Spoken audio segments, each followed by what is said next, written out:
தமிழகத்தின் தலை சிறந்த ஆசிரியர்களுக்கு வணக்கம். சென்னை மாநகராட்சி நிதிநிலை அறிக்கை 2026-27 ஏற்கனவே ஒதுக்கப்பட்ட நிதியின் அடிப்படையில் 3.65 கோடி செலவில் ஒரு வருஷத்துக்கு 10 மாதத்துக்கு 180 பள்ளிகளில் 180 உடற்கல்வி ஆசிரியர் நியமனம் பண்ண போகிறாங்க தற்காலிகமாக. இதனை தொடர்ந்து வேறு என்னென்ன மாநகராட்சி இந்த மாதிரி பணியிடங்கள்லாம் பண்ணுறாங்கன்னு பார்த்தா கோயம்புத்தூர் மாநகராட்சியில் தற்காலிக ஆசிரியர்கள் பொறுத்தவரை பாட ஆசிரியர்கள் நியமனம் தவிர உடற்கல்வி ஆசிரியர் நியமனம் கிடையாது. இது வரவு செலவு திட்டம் 2025-26 2025-26 என்ன பண்ணியிருக்காங்கன்னா இது கரெக்டாக 1,88,00,000 188 லட்சம் நிதி ஒதுக்கியிருக்காங்க தற்காலிக ஆசிரியருக்கு. இதெல்லாம் திராவிட முன்னேற்ற கழக ஆட்சியில் இதெல்லாம் உங்களெல்லாம் நம்மளையெல்லாம் என்ன சொல்கிறது, ஃபில் இன் த பிளாங்க்ஸ் நீ என்ன பண்ணியிருக்காங்கன்னு யோசிச்சுக்கோங்க. கோயம்புத்தூர் மாநகராட்சியில் நிரந்தர ஆசிரியர் நியமனத்தை மேற்கொள்ளாமல் இந்த வேலையை பார்த்துருக்காங்க. ஆனால் டைரக்ட் ரெக்ரூட்மெண்ட்டில் என்னென்ன வந்ததுன்றதையும் பதிவில் பார்த்துடலாம். மாநகராட்சி பள்ளிகளில் அனுமதிக்கப்பட்ட ஆசிரியர் பணியிடங்களில் காலி பணியிடங்கள் ஏற்படுவது மாணவர் நலன் கருதி மாணவர் எண்ணிக்கை அடிப்படையில் தேவைப்படும் காலி பணி நிரந்தர ஆசிரியர் நியமிக்கும் வரை சம்மந்தப்பட்ட பள்ளி மேலாண்மை குழுவில் எஸ்எம்சியால் என்ன பண்ணுவோம், வெளி முகமை அவுட் சோர்சிங் மூலம் தகுதி வாய்ந்த ஆசிரியர் நியமிக்கப்படுவார்கள்.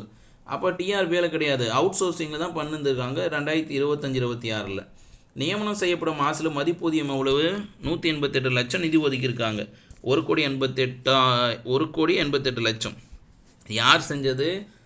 சிவகுரு பிரபாகரன் ஐஏஎஸ் அவர்கள் தலைமையில் நடந்திருக்கு. 2 வருஷமாக இவர் தான் அங்கே ஐஏஎஸ்ஸாக இருக்கார். இப்போ தான் மாற்றினாங்க, தாவேக்கா ஆட்சியில் இப்போ தான் மாற்றிருக்காங்க. அடுத்து இது ரொம்ப முக்கியம், இப்போ நடைமுறையில் இருக்குதுங்க. 2026-27 வரவு செலுத்து இந்த ஒரு வருஷத்துக்கு கோயம்புத்தூர் மாநகராட்சியில் ஒரு வருஷத்துக்கு என்ன பண்ணியிருக்காங்க, இது நல்லா புரிஞ்சுக்கணும்.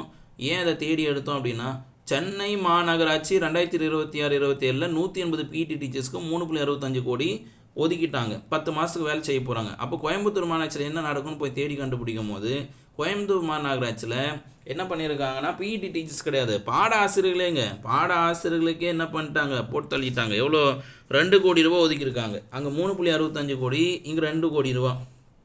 கரெக்டுங்களா?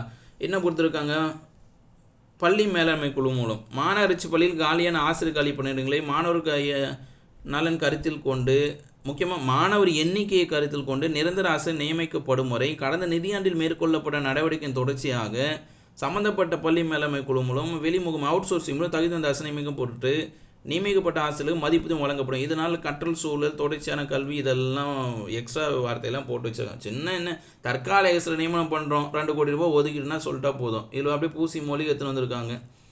இதற்கான நிதியாண்டில் 2 கோடி ரூபாய் நிதி ஒதுக்கீடு சேர்ந்திருக்காங்க. இது ரெண்டுமே திராவிட முன்னேற்ற கழக ஆட்சியில் நடந்தது. இது 2026-27 திட்டம் இந்த வருஷத்துக்குங்க. 2027 மே, 2027 மார்ச், 2026 ஜூன்லேருந்து 2027 மார்ச் வரைக்கும் 2 கோடி ரூபாய் செலவில் கோயம்புத்தூர் மாநகராட்சி பள்ளிகளில் தற்காலிக ஆசிரியர் நியமனம் தான் அப்படின்றது தான் இந்த வரவு செலவு திட்டத்தோட பதிவு. அப்புறம் வரலாறு பார்க்கலாம். என்ன நடந்திருக்குன்னா, பிடிடிஆர்பியில் Chennai corporation first 86 vacancy announce பண்ணியிருந்தாங்க. ஓகே, ஏன் சென்னை கார்ப்பரேஷனில் இப்படி பண்ணியிருக்காங்க? அடுத்து சென்னை கார்ப்பரேஷன் 136 வேக்கன்சி. இதுலேருந்து புரியுது சென்னை கார்ப்பரேஷனில் ஏன் உடற்கல்வி ஆசிரியர்களை மட்டும் அலோவ் பண்ணியிருக்காங்கன்னா, மேக்ஸிமம் பிடி ஃபில் பண்ணிட்டாங்க டைரக்ட் ரெக்கமெண்டில். 2023 எவ்வளோ வேக்கன்சி இருக்குது அதை ஃபில் பண்ணிட்டாங்க. காரணம் இது கோர்ட்டு கேஸு போட்டுனா தான் நடந்ததுன்னு தெரியும் பிடிடிஆர்பி. அடுத்து எஸ்ஜிடி சென்னை கார்ப்பரேஷன் பொறுத்த வரைக்கும் எஸ்ஜிடியும் பார்த்தீங்கன்னா 20 போஸ்ட்டை ஃபில் பண்ணிட்டாங்க.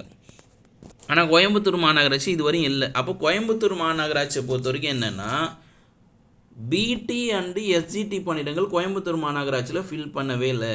அப்போ சென்னை கார்ப்பரேஷன் மட்டும் மேக்ஸிமம் ஃபில் பண்ணிக்காங்க. 136, ஒரு 86, ஒரு 20.